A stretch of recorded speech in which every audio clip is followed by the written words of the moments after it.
In today's VA Q&A, I am answering the question, how do I choose a name for my virtual assistant business? And I have to say, there's a lot of things that we can overthink when we're starting a virtual assistant business, and choosing a name for our business can definitely be one of those things that we can overthink and overanalyze and all of that. But that being said, choosing a name is really important, of course, because it's the first impression that clients get of our business, and it kind of sets the tone for what we want our business to feel like and to look like to people. So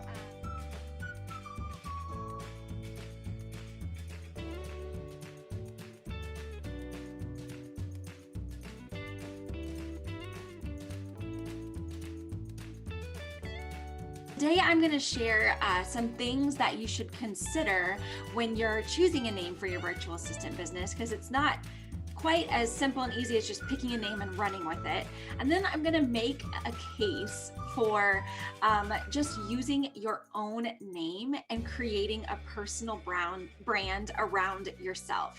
And I want you guys to bear with me on that, because I know a lot of people, they feel like there's a few things that make us feel like legitimate business owners, like having a website or having a logo or having some kind of like cute name for our business. And we think that those are the things that are going to make us seem legitimate. But just like I was talking about last week with building a website, choosing a name is also a place that we don't need to overthink things, and we should kind of keep things simple in the beginning. So I want you to bear with me as I make a case for using your own name as your business name. So if you don't know me yet, my name is Sharon Nissen. I am a virtual assistant coach. I am the creator of the Support Squad, which is a podcast and membership community for virtual assistants. And it's my mission to help women build happy online businesses that light us up, that make us happy, and that inspire us. So if you're listening right now, please drop in the comments. Let me know, have you chosen a name for your business? Is it someplace that you're stuck? Have you thought about using your own name for your business? And let's dive into what we're going to talk about today. So first of all, when we're choosing a name, there's a few things that we need to consider. It's not just as simple as picking a name and running with it, because that could lead to us running into some problems. So one thing you should consider when choosing a name is if you change your niche as a virtual assistant. So if you change your specialty, or if you change your ideal client, or you change the services that you offer, is your name going to still make sense? Or are you going to have to completely start over and like do things all over again if you decide to go in a different direction? So for example, when I first started as a VA, it was a progression. At first, I was a general virtual assistant. Then I was a podcast manager for life coaches. And then I was a system strategist and content creator for life coaches. If from the very beginning of my business, I had chosen something like, spiritual podcast management or something like that, it would have really boxed me in. I would have had to change everything as I grew my business. And as we know, as VAs, and as we know when we're choosing our specialties, our business is going to evolve and change so much. So we have to give ourselves room to grow. So first of all, if you're deciding on a name, just ask yourself, if I go in a completely different direction in my business, if I make a major pivot, is my business name still going to make sense? So then another thing we should definitely do, maybe you have an idea in your head of what your business name should be already, and you are sold on it. You're like, this is such a cute name.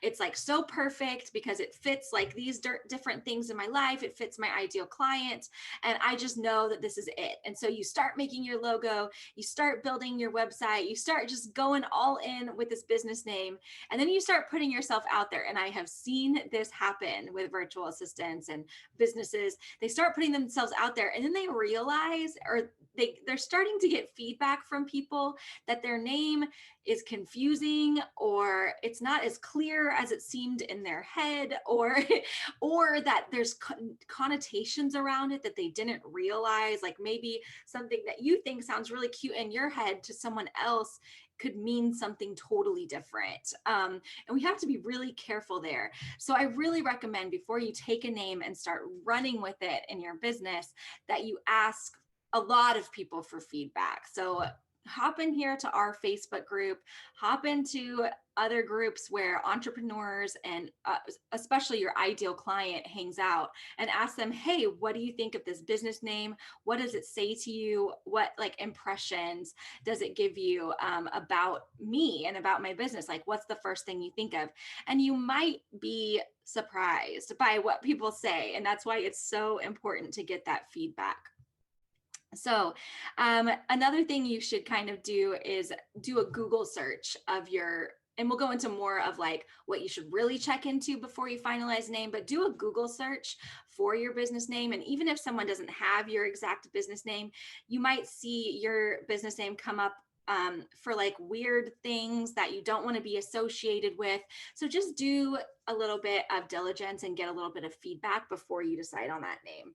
So then another thing I want you to think about is, does it speak to your ideal client? So this kind of goes into that feedback piece.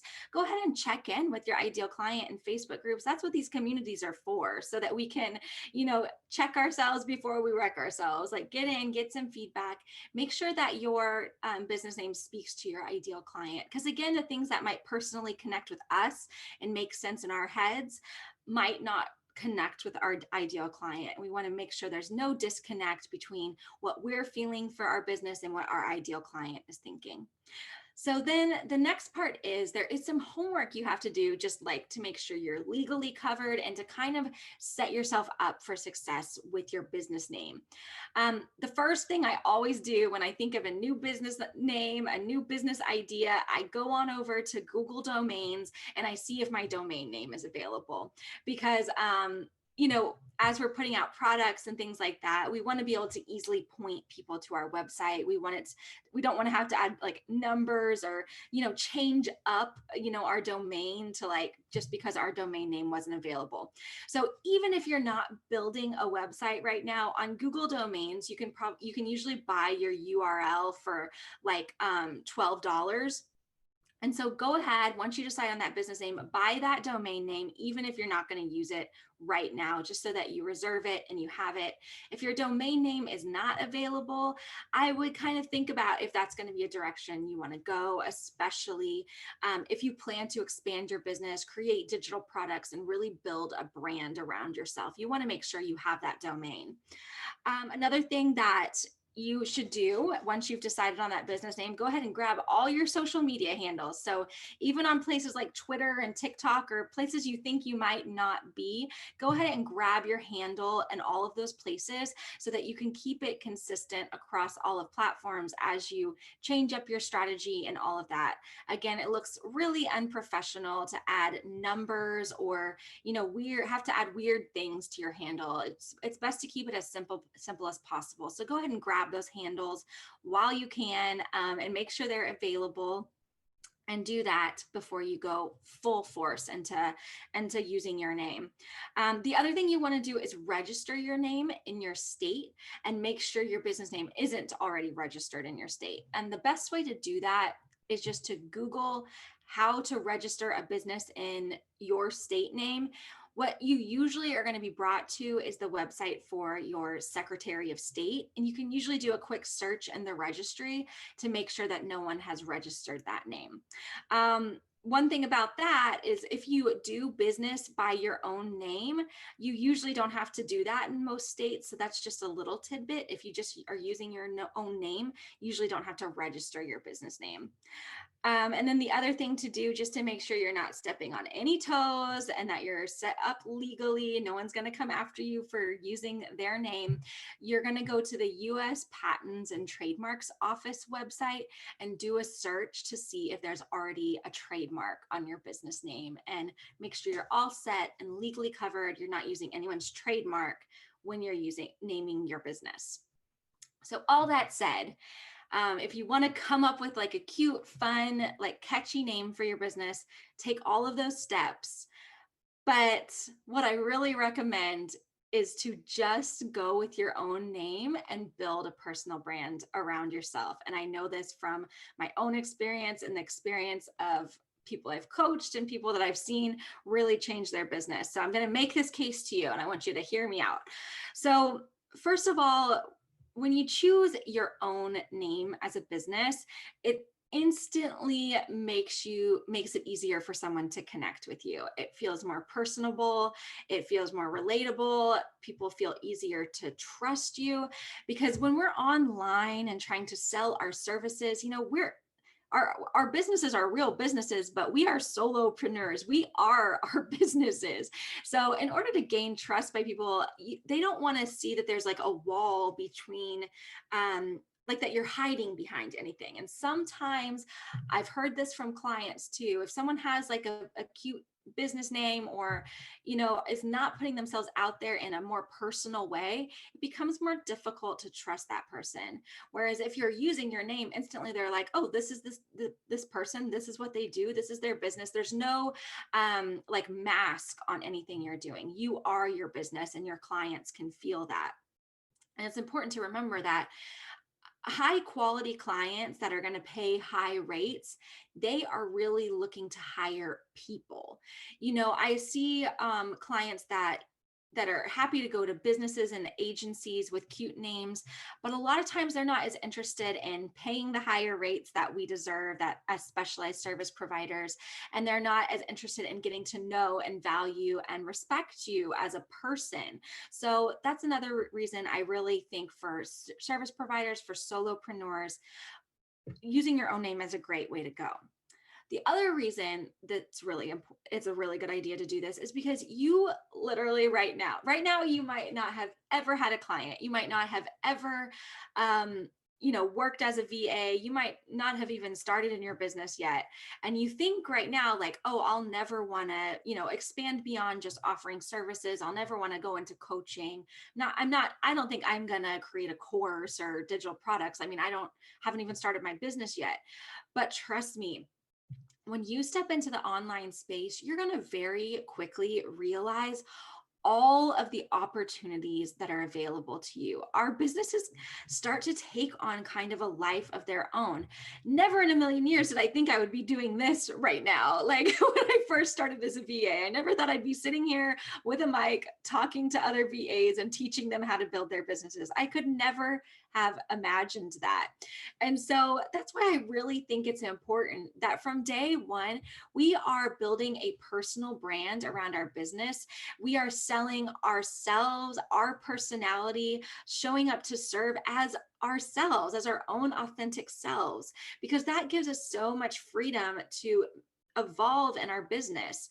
And that makes it so that when you do want to make that transition into making digital courses or something like that, you don't have to transition out of your business name and into something brand new. It can all be under that same umbrella of you and your personal brand and who you are and what you offer.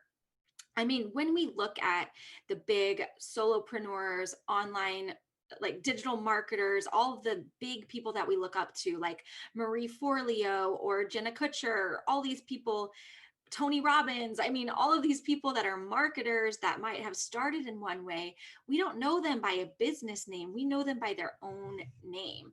And I'm sure that most of the coaches and most of the people that you look up to, they might have started somewhere in their business, but we know them for who they are and their own personal brand. So I really recommend thinking about just like owning it, because sometimes having a business name, it's just another like safety blanket that we're hiding behind, when really we could be stepping into something that we can really grow and expand in a really authentic way.